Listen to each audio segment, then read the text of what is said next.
Everyone knows that getting rid of the deficit will require some tough decisions, and that includes cutting back on billions of dollars in programs that a lot of people care about. But what should be easy is getting rid of the pointless waste and stupid spending that doesn't benefit anybody. Waste we should be getting rid of even if we didn't have a deficit. Sure, some of these cuts aren't that big, but no amount of waste is acceptable. Not when it's your money. Not at a time when so many Americans are already cutting back. Just as families are living within their means, government should too. Did you know the federal government pays for a website devoted to a folk music ensemble made up of forest rangers? They're called the Fiddlin' Foresters. I'll put their music on my iPod, but I'm not paying for their website. And there are hundreds of similar sites that we should consolidate or just get rid of.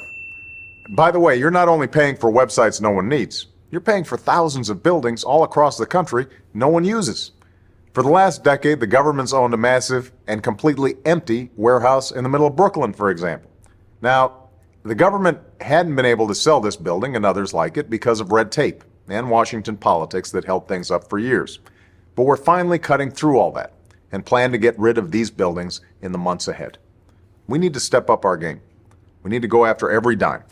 We need to make government work for you.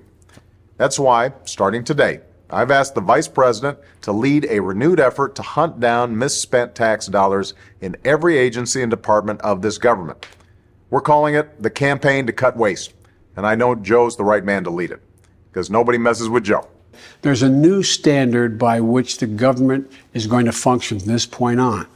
The American people are entitled to transparency. Look, a lot of this depends on new, sophisticated methods, but it also, we know, depends on relentless focus on making this a priority.